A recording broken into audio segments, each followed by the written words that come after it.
Show. Listen, we have a great show lined up for you. I'm your host, Kim Jacobs, better known as the Balance Doctor. And all of our guests that come on, they're either people that have overcome some tremendous odds in their own lives as they balance this thing called life, or they're experts and they're here to share tips and strategies that will help you better balance and manage your life. Grab your virtual seats and let's get ready for some real relevant and relatable content on today's episode of the Kim Jacobs Show.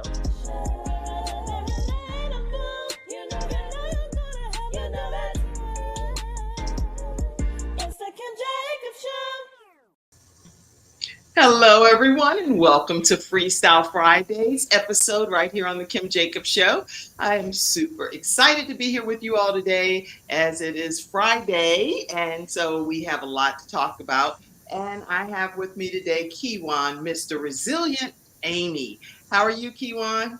Hey, Kim, I'm doing pretty good. As always, it's a blessing and honor to be here on the Kim Jacobs Show. Well, I'm so glad to have you. You can't see me doing this, but I'm over here doing like the Cabbage Patch. I'll do it with you. You know the Cabbage Patch. It's like you don't have to see that. All you got to just know is what. Listen, everybody, grab your virtual seats and let's get ready to have some discussion. We have on Freestyle Friday some of our experts that come on and they talk about different areas that they're experts in. But then we'd like to also hear from you and topics that would be things that you kind of want to vent about, talk about, get off your chest as well. Feel free to type them over in the comment section. Now, I'm not the expert on every topic that y'all are going to type in. So if I don't know the answer, I don't know the answer. But maybe Kijuan may know, or Mackenzie backstage might know, and we can pull her in. She can answer, or whoever might know the answer to what you're asking. But I'm excited today about the opportunity for us to just have some conversation. And I'm looking forward to it. So tag your friends, share the broadcast, and let people know to come on and be a part of today's Freestyle Friday episode. So Kijuan, I want people to just, before we jump into everything, just to know a little bit about you from the perspective of almost like a bio. If you would just tell them, you know, you're an ex-military, blah, blah, blah, all of the stuff that may make up who Kijuan Amey is before we deep dive into today's discussion. Kim, I thought you said we only had an hour. No, I'm joking. But yeah, so anywho. So comedian needs to be on it for sure, right? Yes. My as you all know, my name is Kijuan Amey. Born and raised in Durham, North Carolina. I still reside in North Carolina, just 30 minutes away in Mebane. And yes, as you heard, I did go into the Air Force, but that was, of course, after graduating from Southern High School in Durham in 2010. So that I thought I was going to be going to college straight out of high school because I wanted to play sports. And I also had an engineer mindset. I wanted to be an engineer. So I was hoping to go to either NC State or North Carolina A&T. They have the two best programs in the state of North Carolina. Okay. And so that didn't go through due to some paperwork issues, whatever, what have you. But I don't allow things to defeat me. As you guys can see, I'm here right now. So I pivoted, as a lot of people have started to learn what that word means due to COVID. Yes. I pivoted and decided to go to what my family knows. They know the military very well. We had a lot who went to the Navy, one Army, one Marine, and I took the opposite route of going to the Air Force. But it wasn't because of me. It was actually because of the Navy recruiter I talked to who wasn't giving me the right information that I wanted to hear. I know you need a job in order to enlist into the military, okay? You don't have to harp on that. I asked you about how I can get my schooling paid for because that's right. What I'm here for. Just answer the question. And so you handed me come in that area. Yeah, so you handing me a pamphlet does not help me, okay? That does not help me. I have plenty of pamphlets if you like to have. I can give you one. And so, anywho, I made my escape out of that Navy recruiter's office by, yes, something we probably shouldn't do, but I saw that was the best means of getting out of there at the time. I lied, okay? I lied. So this is your confession moment, right? Yes. Here on the Kim Jacobs. Yes, it is. I lied. Okay. Exclusive on the Kim Jacobs show. Kijuan Listen. Amey got out of his first recruitment offer by telling a fib. Okay. Listen, I had to get that weight off my shoulders. Okay. I pulled out my phone, and this is before I know how that really affects the military when you pull out your phone in front of a superior. Right, right. But I pulled my phone out of my pocket. I said, "Oh shoot, I forgot I gotta go pick up my sister. Hey, can we do this some other time?" He's, "Oh yeah, man, come back whenever." I said, "Okay, all right, talk to you later." Oh wow. I kid you not. I walked directly out of that out of that Navy recruiter's office, made a left and made a right. Went to the Air Force recruiter. Went straight to the Air Force recruiter that same day. That is, you know what? I'm glad you cleansed your soul. Yes. Kijuan, for everybody in the studio audience, y'all put some kind of comments. What do y'all feel about what Kijuan just said? He went out of the Navy recruiter's office and went straight over to the Air Force recruiter's office and signed up, y'all. Look, not even a different day. The same exact day. That's a shame, Kijuan. You know how they say don't judge you, like that's a sin and a shame. Listen, to me, best thing I ever did. That was the best thing I ever did because I got a job that I never thought I would have. Mm. And it was an experience that you can only get in the Air Force. You can't do that job anywhere else other than another country's Air Force. Okay. So in the United States, that's the only place you can do it is in the Air Force. And so what kind of job was that? Yeah, so that job was called, the title is called In-Flight Refueling Specialist. In-Flight Refueling Specialist. So that seems like it's kind of like you up mid-air and you having to get out of the plane and start fueling the plane. Is that what is word? I don't have to get out. I mean, back in the day, like in the 40s, 50s, yes, they had to get out. Like early 30s, like back then when they were passing hoses and gas cans and stuff, yeah, they actually had to get out or be sitting in the back of those airplanes that are like you're outside, you're sitting outside. Back when they first started inventing that plane, they literally had to pass a hose backwards, and the other pilot had to catch the hose and put it in its fuel tank. Right, I've seen videos of that. I'm like, that is insane. Now we go way too fast for that. That's what I was thinking. We go way too fast for that. Nothing of that nature would work. Okay. That's funny. That's exactly my thoughts. Exactly. Yeah, because we will fly clean out of the plane. You're like, what happened? He was and we will also. He was going to try to fuel the plane.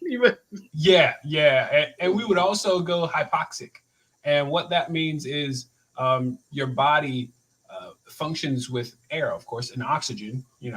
All of the carbon dioxide that it needs. Mm-hmm. But when you get past 10,000 feet, it starts. There's less and less. The higher you go, we usually start refueling at about 21,000 feet. So we're already 11,000 feet above that. Wow. And the lowest we usually have ever, refueled is about 10,000 AGL. Depends on where you are, because if there are mountain ranges that are higher than that, you got to go higher. Right. Because in Alaska, they got peaks over the 20,000s. Okay. Oh my goodness. So you went out and got out of high school, went into the Air Force, went into your role of in-flight refueling specialist. Yeah. And so for you all that are tuning in here, we're talking today, Freestyle Friday, about any topic that you all want to talk about that matters to you. Just pop it in the comments section. And also let me do this. I'm gonna put this link here in case any of you want to come into the broadcast. You can definitely use this link and it'll bring you right backstage. I see a couple of comments before we continue that let you know that people really. Okay. Juanita said, thank you so much for your service, Kijuan. Yes. And Dr. Sandra Jackson, she does an authors forum. So you'll appreciate this. She brings in anthology authors to be able to contribute to some of the projects that she's that she's spearheading as the visionary. And one book that she's coming out with, woo, it is just heart-wrenching. It is a roller coaster ride of emotions, and I cannot wait for her to be talking more about the latest book that she's coming out with. But she said, hey, open confession is good for the soul, Kijuan. That's right. That is Marvin right. said hello to everyone. And Ernetta, who is our Reinvent Yourself expert here on Freestyle Friday and on the Kim Jacobs Show, we actually have a submission of a video clip from her that you'll hear from very soon. But Ernetta said good morning to you as well. Good morning. And so we'll get to hear some tips from Ernetta today too. All right, so Kijuan, you go into the Air Force. Yep. And so tell everybody what transpires as you progress throughout your military career. Yeah, so right before I talk about that, I am going to give you guys a quick fact of my job, the in-flight refueling specialist. Well, there had been a rumor, I thought was a rumor anyway, when I got to my training base in Altus, Oklahoma. And there was this rumor going around saying, hey, you guys do know that Sinbad used to do this job, right? I said, who? Sinbad? Yeah. I said, who's Sinbad? Like, okay. Like the comedian? They're like, right. yeah, he used to be in the Air Force. I said, what? Well, how come I've never read this? They said because he got kicked out. He did? I said, why did he get kicked out? I said, the reason you asked me, because he's a comedian. They didn't like that stuff back then. Because he was being serious. Yeah. He didn't really get kicked out. What really happened is God was allowing a pathway to his true destiny. That's really what was happening. So he was too much of a comedian for the military to handle. Right. Certain things they did not like making fun of. Okay. Yeah, they're like, no, you ain't gonna be sitting around here making no fun. I could only imagine what he was joking about. Just right. Because he's already crazy, especially back then. He was back into it. And so, fast forward to when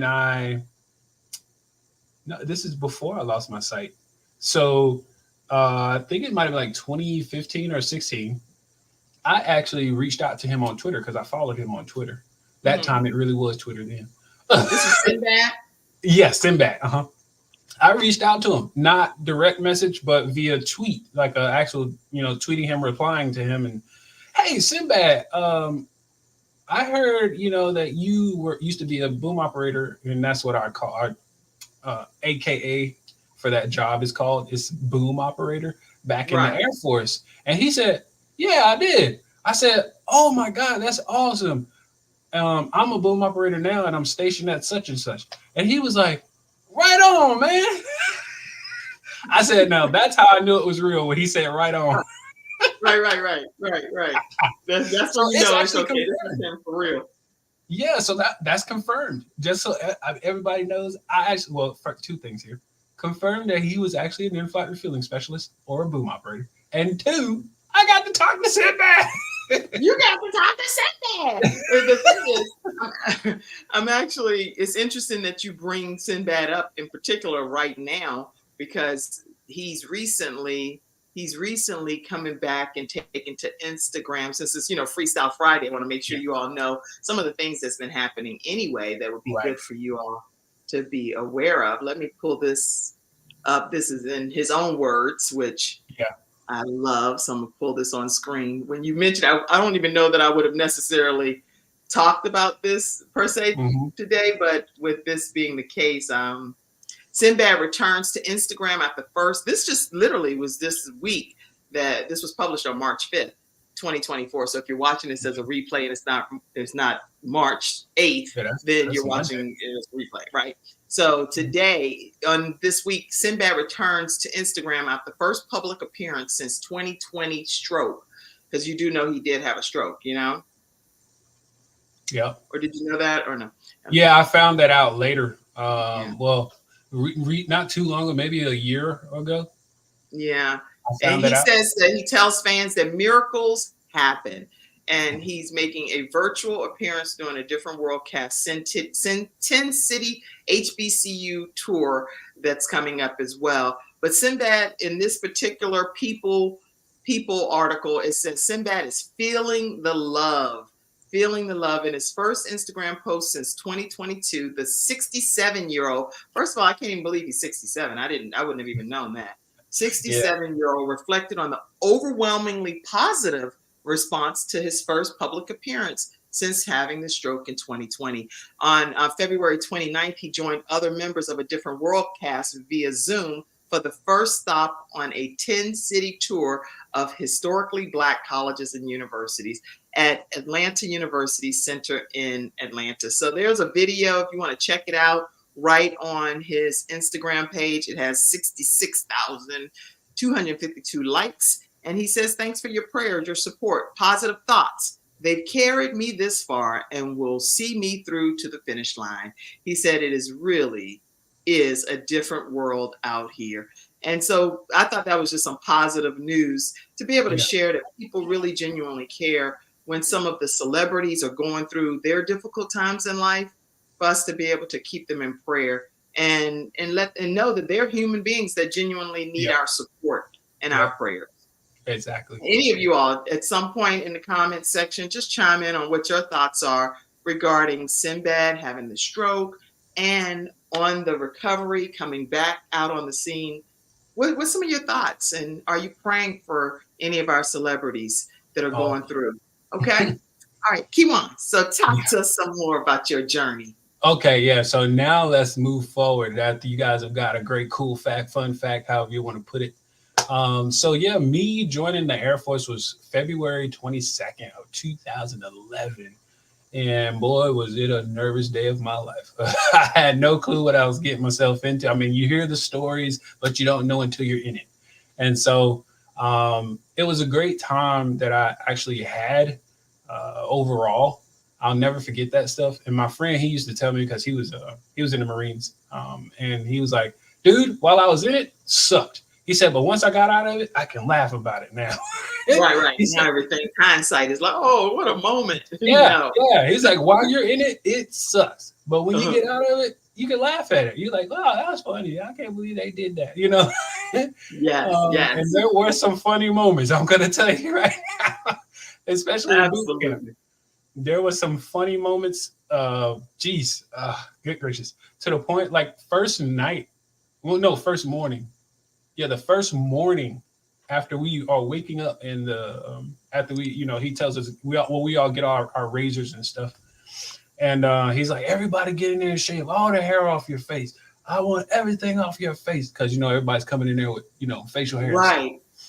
And so we get in line and we line up against the wall that's on the same side as the door that we exit out of, and he walks past everybody, checking their face, and he gets to this guy. He stops. And I mean, directly in his tracks.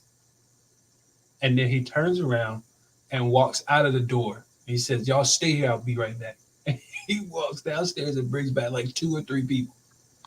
And he comes back and he says, Chase, what happened to your eyebrows? You said everything, right? Listen to me. When he said eyebrows, I'm in the front. I turned around. I said, "Oh, I don't want them to see me looking. I want to see this for myself." Right. Man, I was like, "Oh snap! Somebody shaved off their eyebrow." This kid, you could tell he was like sheltered, because that was the first of many things that happened to him while we were in there.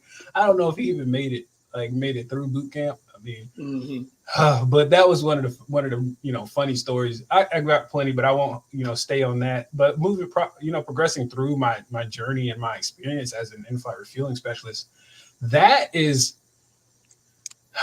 like one of the toughest jobs, to the point where we wanted to reclass it to become warrant officers. We are as enlisted. So you have your enlisted people. You have your warrant officers and your officers. So there are different stages and pay grades of how you get paid. Right. Well, of course, officers are the highest. Chief warrant officers are right there in the middle. Like they could, some of the chief, when you're at the low ranking of chief warrant officers, you could be below some of the enlisted people. But when you're in the high ranking, you could be above all the enlisted, but right below, the low ranking officers. So it's like one of those middle gray areas. But enlisted is like you you get respect, but you get it to a certain point, and then you got to jump to that next level to get it to another certain point, and then you got to jump to the top tier. Like it's different levels inside of being enlisted. And so that is so interesting to say the least. But like what I was saying, we were trying to classify being a boom operator as a chief warrant officer because we were the only enlisted person on the plane, and they have this thing called fraternization, and that's Right. when the younger, or shall I say, enlisted people are with officers all the time. It Okay. looks a certain way, the image. And we was like, well, let's make it a chief warrant or a warrant officer. It'll make it, Okay. at least we'll be an officer, And they were like, nah, we're going to do away with warrant officers. So the Air Force does away completely with warrant officers. They don't even have it anymore. And we were trying to find a way to keep them around. Right. Keep everybody motivated, excited about growth opportunities. And now you get all of it wiped away. Completely did away with warrant officers. Wow. Literally at my base, we were right in headquarters, AMC, which is Air Mobility Command, all these, different commands to tell them why we should be classified as warrant officers and not enlisted. They weren't hearing it. They weren't open to it. They weren't hearing it. It wasn't enough. So yeah, they completely did away with it. I think my second or third year in the military, they got rid of chief warrant officers. But anywho, I digress, and I just said, well, forget it. Y'all can look at it however y'all want. Just know that I have to go with my crew wherever they go. That's right. So I had some amazing times. I've seen 4 continents. 4 continents. So you've of course, traveled abroad and really experienced of course, starting here in the U.S. But I was an East Coast kid. I grew up in North Carolina, but I've been down to Florida, of course, and I've seen New York when I was a kid, and it was a blur because New York is a blur depending on what city you go to. Oh yeah. And so, and I only went once, so that was the other thing. It's really a blur when you're a child. You're just like, what is all this stuff? And so, once I got in the Air Force, of course, I started traveling with, or going to different cities and states because of my training. And then I started, flying around because of my job. Boy, when I started flying because of my job, I think Japan is really awesome. I wish I could have got the chance to go to like Tokyo and places like that, but I didn't have time. We weren't there long enough. Guam's cool. That's cool. What was your favorite place that you visited?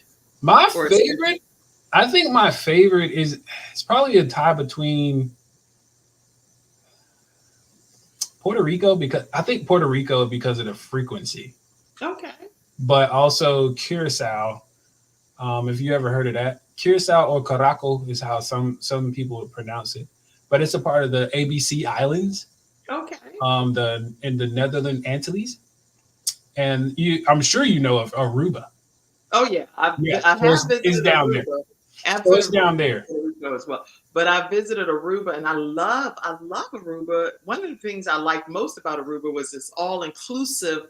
It almost makes you feel like you're on a ship, a cruise, but it's all inclusive resort that I went to, and the same experience as a cruise, but just on land. It was pretty amazing, actually.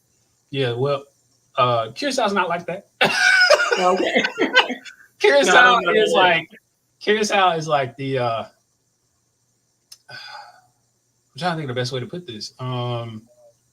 It's like so you know how you got the main island? Uh-huh. It's like the cousin over here. Oh, okay. Yeah, so you got all the siblings right here, the cousins off to the side. I get it. So you got Aruba, Bonaire, and then Curacao, and they're all above Venezuela. And we were there for 2 months for deployment, and I mean that was the best 2 months I'd spent. I don't care whether I had cellular service. I don't care that I had to pay $60 a month for internet. I didn't care about that because I was enjoying just being there. Because the people who were there, like the people on the island. Now, granted, they do not live like we do. Right. And I don't mean that because of like the material things. Yes, they don't have that stuff, or they do. It's just like they don't really care that much about it like we do. Right. But they don't live like us because we want everything right now. They have this thing called island time. And you have to get used to that. I stopped wearing watches. Because then other than that, you get so thrown off, basically. I stopped wearing watches because you would get upset at how long it took to do something. Well, they don't know that. They're not from the US. They don't deal with the US. They're coming from Dutch land, okay? They're not coming from the US. And so I made some of the best connections while I was there with restaurant owners, back in my day, bar owners, club owners. It's another one that we used to go to. There's another spot we used to go to, but I was actually making personable connections with people. Not just saying, oh yeah, it's over there at such and such. Right. No. You go see what's that girl name? Shudeska. She'll help you. And I knew them by name. Okay. And I was like, that was what I want. Like, that's why I love going places, because I like to interact with the people. If I'm doing all the touristy stuff, you don't get that. Right. You just get a tour guide that's telling you everything, and you're sitting back listening. So the military for you was a welcoming situation, fun, camaraderie, teamwork, and being able to be with your crew and really enjoying your experience, right? Yeah. Oh yeah. Well, that's good. So what I want to do is I want to make sure that we take a quick. Well, instead of just taking a break, I do want to introduce you all to something. I tried some other commercials that I have, but I don't know that you all have seen this one recently.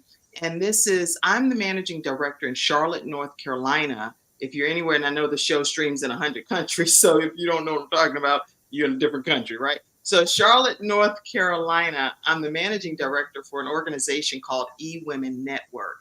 It's ewomennetwork.com. And I'm going to just share with you this quick video clip and let you know of 2 events that's coming up real soon. We're going to take this break. Mackenzie, I'll do this backstage, and then we'll come right back. We'll be right back. Hi, I'm Kim Jacobs, the Managing Director of the Charlotte, North Carolina chapter of eWomen Network. I am so excited that you stopped to watch this video. I've got good news for you. You've just discovered an international network of women entrepreneurs who are committed to helping you achieve, succeed, and prosper. We're on a mission here to help 1 million women entrepreneurs each achieve $1 million in annual revenue. Here at eWomen Network, we have a complete success system that supports you every step of the way in building and growing your business. You being here right now, it's no accident. We're supposed to know about you. We want to meet you to find out how we can help you, as well as learn about what you have to offer. With over 500,000 women connected through 118 chapters across the United States, Canada, Australia, and the United Kingdom, you are never alone. If this is resonating with you, please go to ewomennetwork.com/Charlotte. Notice too my contact information. I invite you to reach out to me and to check out our upcoming in-person and online events. I'm really looking forward to introducing you to our special community.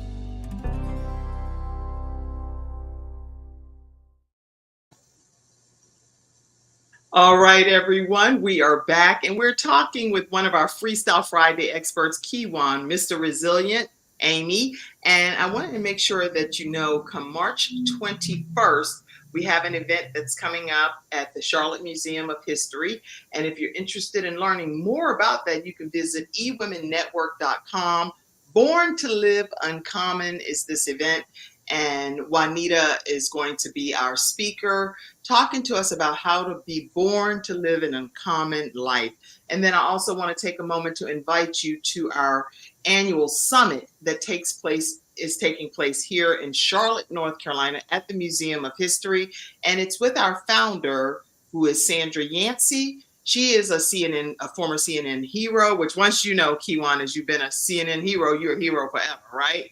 Mm-hmm. And so she's going to be talking to us about some of the secrets to be successful as a business entrepreneur. So make sure you take a moment and register and be a part of this event that's taking place on April 30th, 2024. It's going to be an epic event. Tickets always sell out. So make sure you grab your seats right away. All right. And I am excited again to have you here with us today, Kijuan. So if you could tell them what transpired that ultimately caused you to lose your sight. Yes. So I joined the Air Force as active duty member. And I served 4 years doing that, and then I switched over to become a reservist. So, for those who don't know, that's where you go in a couple of times, either just once a month for a weekend, or for my job, I had to do it a little bit more frequently because I was also an instructor. But I love to, travel anyway, so it didn't bother me to work. But I also have to say this because that's a part of the situation. I also had a business at the time that I had just started January of 2017.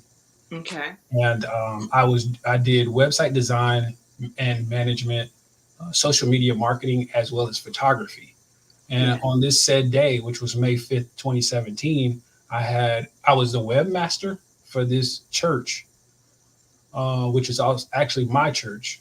And I noticed on their website that they had some outdated photos.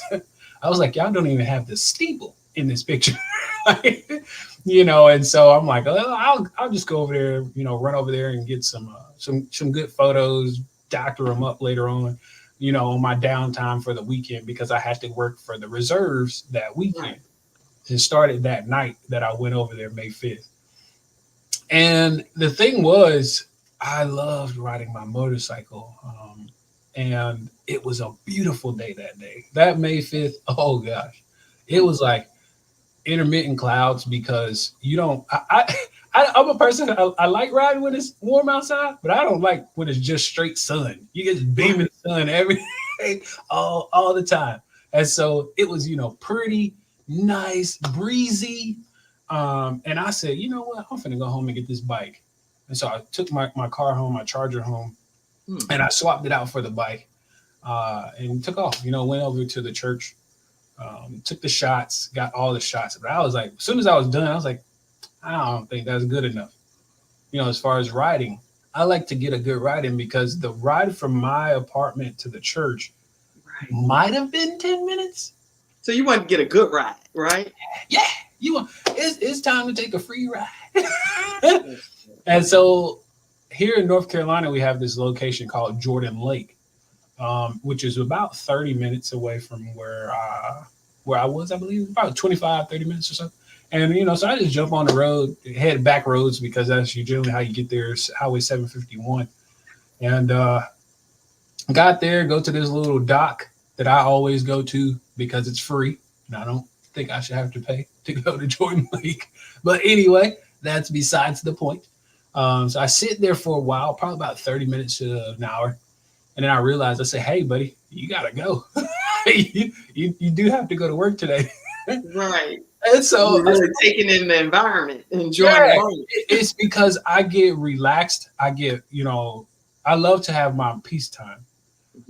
I still find it today, and I'll just sit there, listen to the water, listen to the nothingness, because on that area, that road, there's not many cars coming. And it was in the middle of the day too. It was like maybe 1 or 2 p.m. So there's nobody out, and so I was like, oh shoot, I gotta go because I did hear a car come by, and I was like, oh, let me go. Jump. Bring you back to reality. It's time to go to Yeah, work. So, yeah, right. it kind of woke me up, and so I jumped back on the bike, headed back home to grab my overnight bag, and sure enough, man, this Honda Accord pulls out in front of me, and as I tell this story all the time, I tell you I had three options. I could go right and go into the trees. I could go left and go into oncoming traffic, or I could do what ended up happening, and that's basically freezing up and hitting him. And I remember absolutely nothing from it. Thank God, I'm gonna be honest, because they say terrible traumatic injuries such as that can really take a toll on people if you're remembering it. Just think about remembering your worst nightmare over and over and over and over, and it's a nonstop thing. So I thank God that I don't remember it, and I basically was knocked unconscious on impact, and woke up a month and a day later in UNC hospital. So June the 6th, 2017 was when I woke up. So a month and how many days went past? One. 1 month and 1 day later. Yeah. You never during that entire month even knew that you were really here in this world. Had no clue. They put me in a medically induced coma, rightfully so, because they had to do so many. There were countless surgeries they had to do on me, from head literally down to my feet. So let me wow. When I hear this, first of all, it just makes me feel so grateful for medical personnel, medical professionals, because they give their all in situations, and they don't know you at all. They don't know you. You're a man that's come from the lake, got into this accident, but they're pouring their souls into helping you get better, even unbeknownst to you. You don't even know that they're working that hard on your behalf.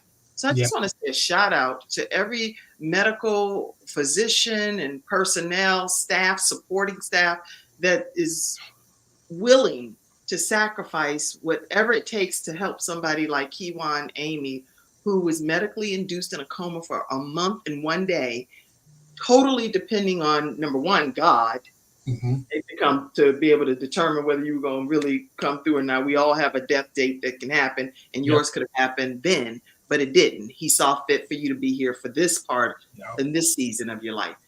So I just personally wanted to say thank you to all of the medical professionals that do this across the world to sacrifice to help others. Yeah. Not only medical professionals, but the first responders, because I'm glad you said that. The reason I say that as well is because I was in Chatham County. I don't even think I made it to Durham County yet, but I was in Chatham County, and they had to send someone all the way to Goldsboro, which is in Wayne County. That's like 80 some odd miles away from where the accident occurred. And the reason they did that is because this is a key. Everybody take note to this. Update your stuff. My license said that I still lived in Goldsboro. I lived in Durham. But my license said I still lived in Goldsboro.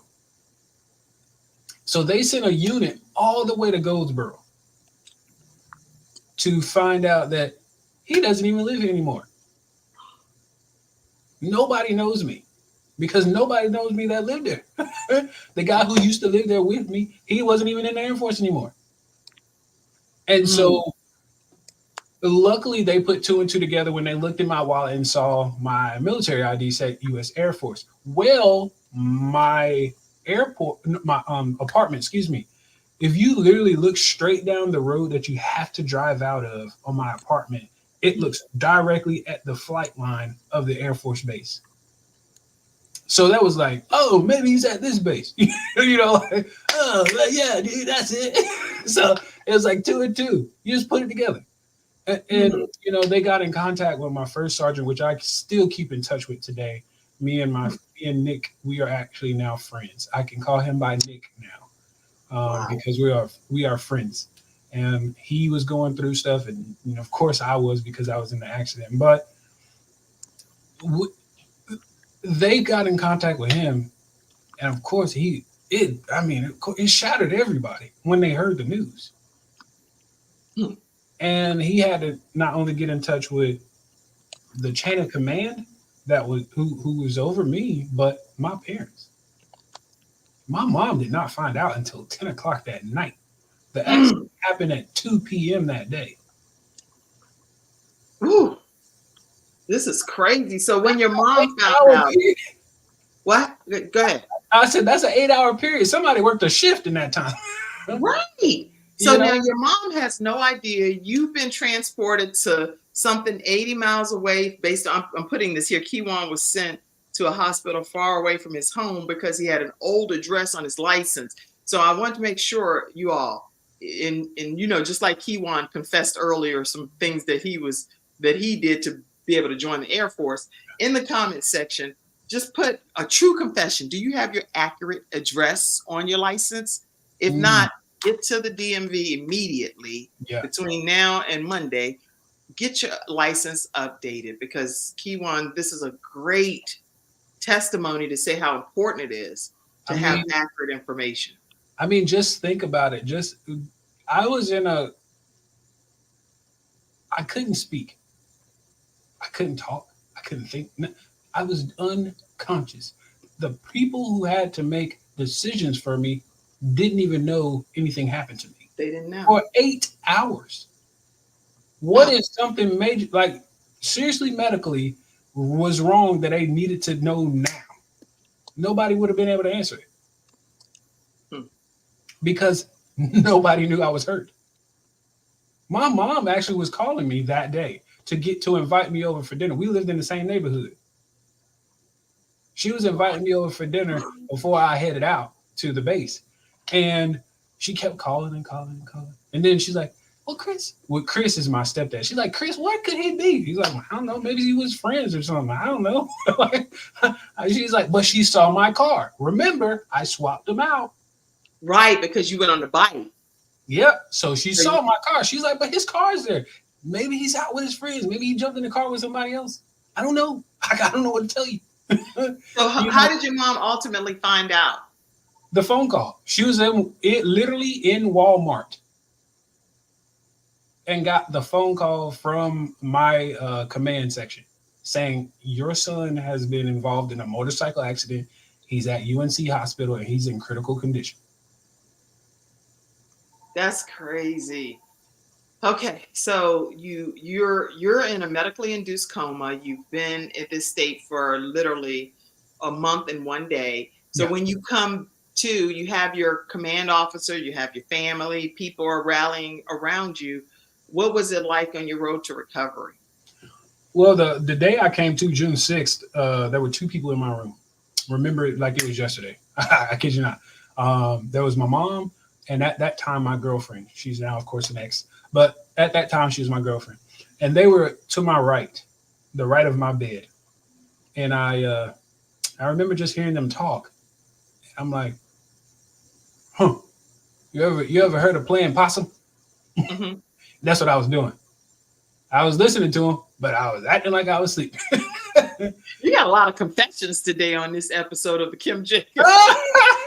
Well, yeah, I mean, I wrote about it, but yeah, it is, confessions, but I did write about it and put it in my book. But I'm just listening to what they're saying because they're talking about somebody being in a motorcycle accident. And here I am. I have no clue, no idea of who's been in one. And I'm thinking, I'm just laying in my bed in my house.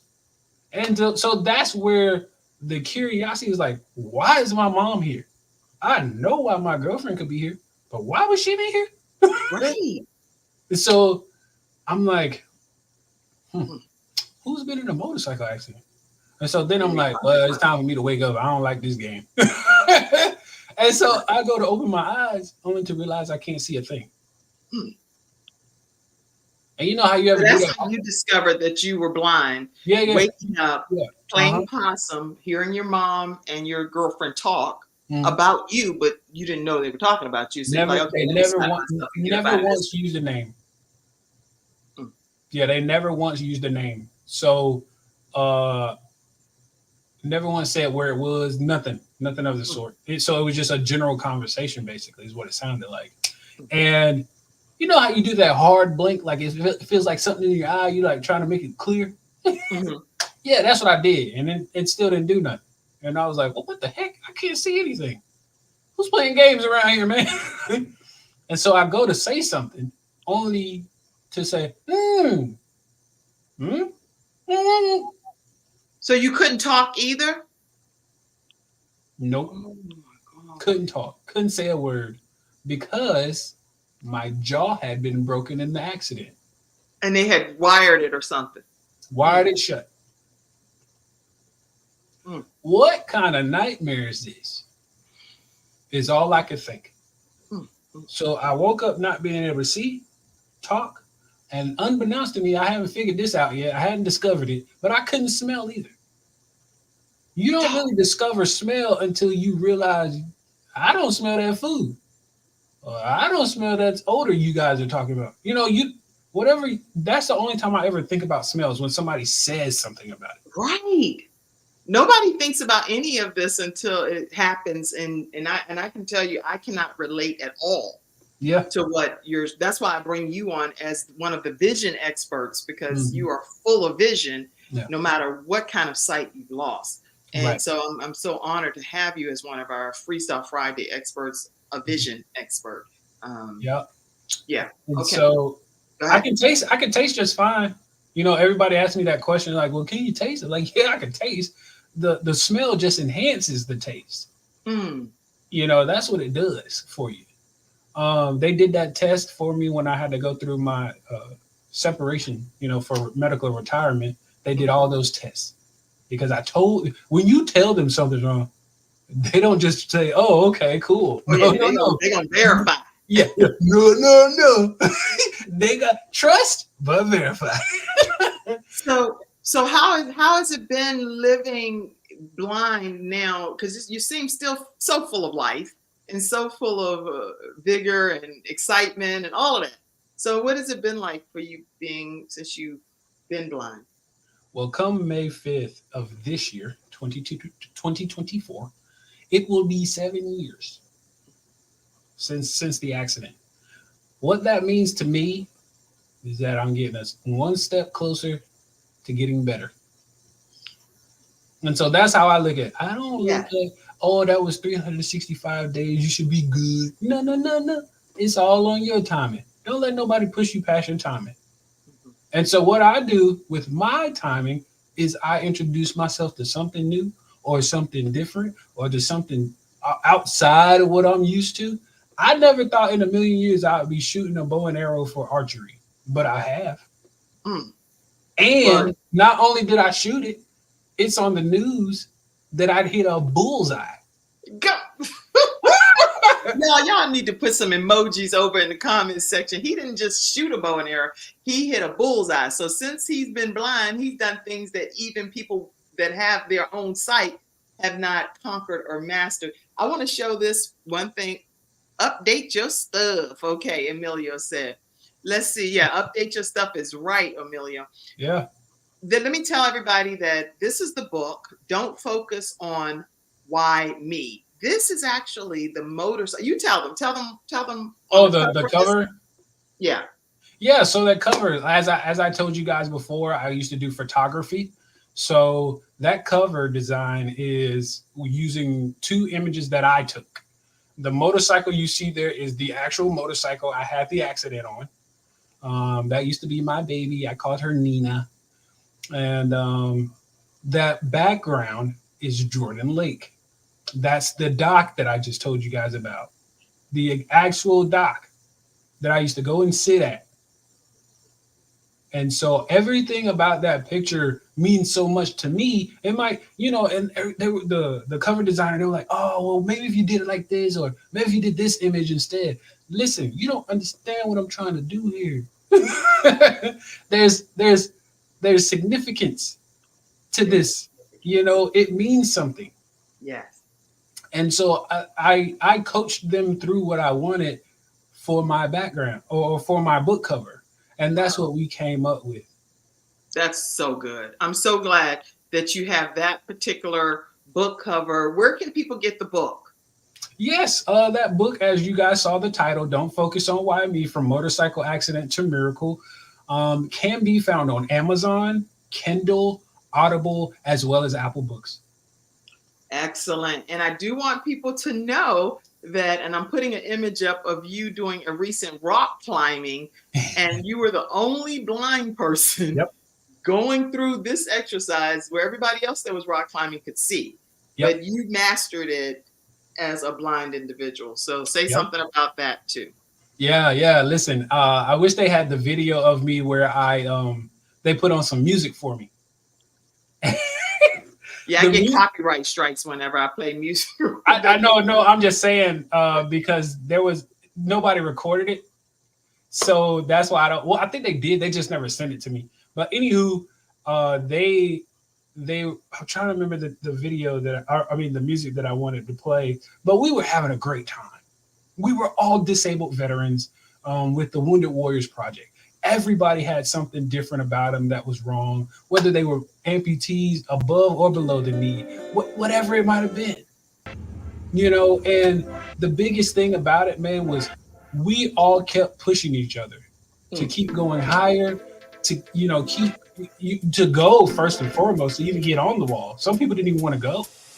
Right. But I kid you not. The thing of it is, I got on that wall and saw it as, I want to go.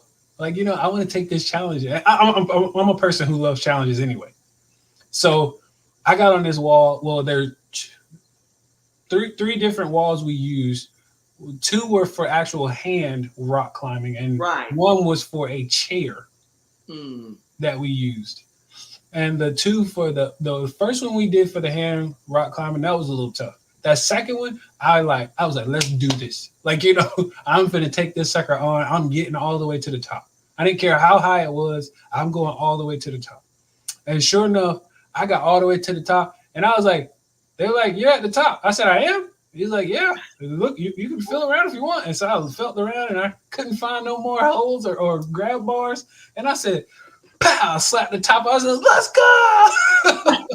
I am so proud of you. And that's just nothing but a true testimony, and that anybody can do anything that you put your mind to. That's and the final thing I'll share with people, because I want to share a video too from Ernetta Caldwell before we close out here. And you were a blind skier for the first time. Same trip. Okay, so I want to share this 2 quick clips right quick. Yeah. Somebody was like, oh, maybe they.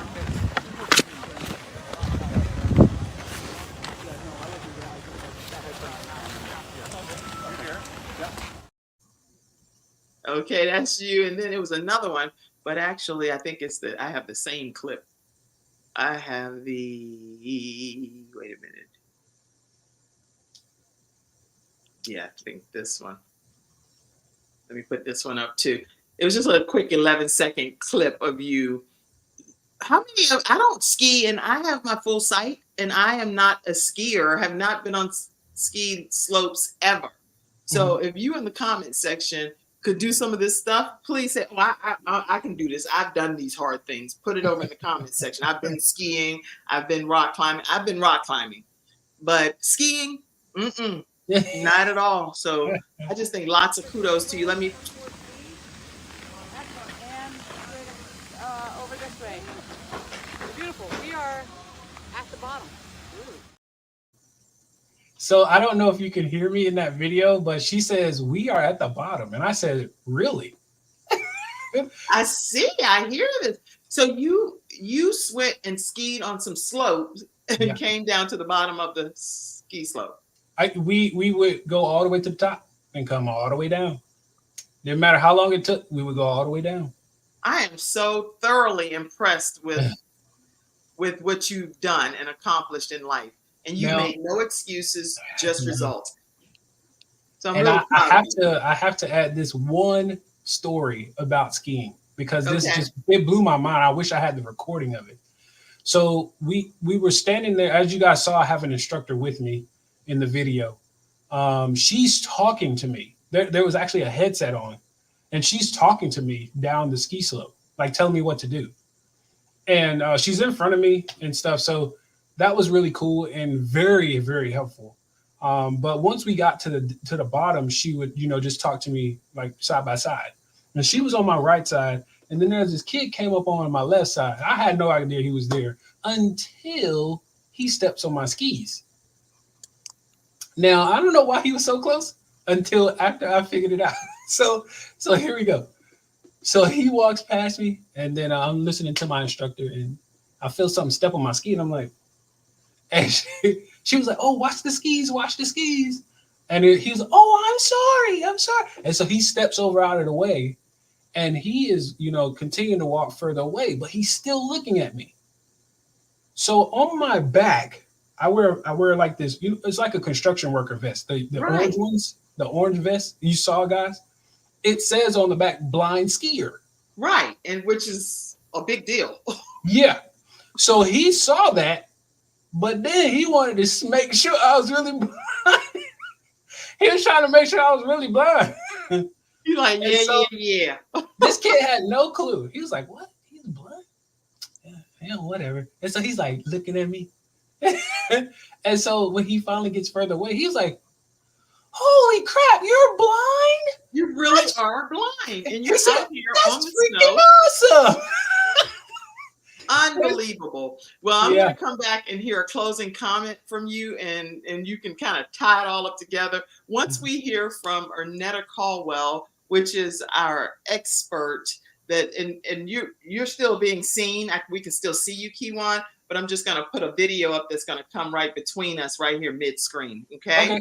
Yeah. So Ernetta Caldwell, who is our Reinvent Yourself specialist and expert here on the Kim Jacobs Show, has this message for you all. Hello, everyone. Happy Freestyle Friday. My name is Ernetta Caldwell, and I am an author, speaker, transformation coach.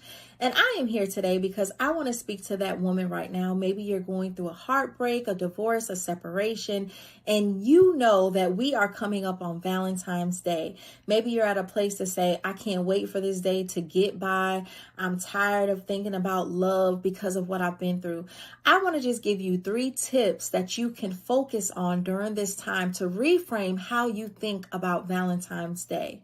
Number 1 is all about creating a self-love day to yourself. It's about doing something for you. Maybe you have a spa day. Maybe you go out to a restaurant and eat your favorite meal. Maybe you just have a day where you sit and reflect and write affirmations, or even write a love letter to yourself. Do something for you. Number 2, it's about reframing the day of Valentine's Day. Maybe you get together with friends or family members, your children, or someone else that you can show love to. Maybe it's even about showing love to an elderly neighbor or doing something within your community. Look at it in a different way to show love to others, not just as a romantic day of love, but a day of love to show love. And number 3, the last one, is all about you reframing and refocusing this time to celebrate your wins, celebrate the things that you have accomplished in your life. It's about you empowering you. It's about you really focusing on your dreams, your goals, and going for it, just doing it. And that's where I come into play, because I have a program called Reinvented by Her Academy. And it's for a woman that says, "I am ready to rediscover myself after divorce or heartbreak. I am ready to move forward, to build the confidence and the courage, and to live out my best life." If you say, "This is me," and you are ready to say yes to yourself, despite of the heartbreak, despite of the divorce, and you say, "I am ready to move forward with my life," come and join my program. You can connect with me on my website at www.ernettacaldwell.com. And you will also get a free prayer affirmation cards if you connect with me on my website. So come on over. But if you join my program now, you will also receive a free prayer vision box. Yes, I said it, a free prayer vision box where it's all about you creating your vision board. It's all about you releasing your past and framing your future to where God wants to take you. I'm believing that despite of the heartbreak, despite of your challenges, God is going to do amazing things for you. And I am ready to see you on the other side. So you have until February the 13th to join Reinvented by Her Academy. Go to www.ernettacaldwell.com and you will receive my free prayer affirmation box. Well, you all be blessed and know that I am praying for your success. And I am Ernetta Caldwell. And thank you so much, Kim Jacobs, for having me. Bye. All right, everyone. Ernetta she did that video back when we were doing Freestyle Friday right before Valentine's Day, but I really wanted to show that video again because it's relevant all year round. Mm-hmm. It's not just for Valentine's Day. We need to be able to show ourselves love and rediscover ourselves and know that you are enough. So make sure you go visit ErnettaCaldwell.com and let her know the Kim Jacobs Show sent you her way. She might be able to still give you that prayer vision box, even though it's a whole nother month at this point. All right. Also, happy International Women's Day. I definitely want to make sure that I acknowledge all of the women that are doing tremendous things. International Women's Day is a holiday celebrated annually on March 8th as a focal point in the women's rights movement. International Women's Day gives focus to issues such as gender equality, reproductive rights, and violence and abuse against women. There's so much more to learn and know about International Women's Day, but I'm just saluting all women who are making up our international diverse group of women around the globe. All right, so Kijuan, share with us, if you don't mind, a closing comment, and then we're going to get on off of this show today. Real quick about Ernetta's video. I that was beautiful. It's not only for women, but also for men. To me, it's called self-care. You know, you got to take care of self first, because without loving yourself, it's hard to love someone else. So I definitely agree with everything she said. It was beautiful.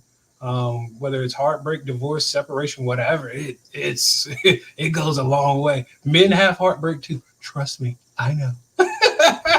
I've been there.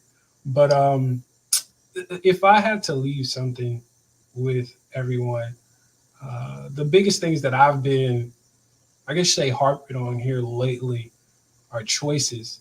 And I just heard, oh my gosh, it was a very profound quote that was brought to me by a guy named Mr. Jim Quick. And he says, what comes between B and D? B and D. Now, most people are going to go A, B, C, D. Okay, C. So you got C. Okay, yes. But B and D actually stands for something. B, what? When you're born. D is when you die. So death, birth and your death. But what comes between those two is C, the choices you make. And when I heard that, I said, oh my goodness. Choices we make tell our whole life story. Yes.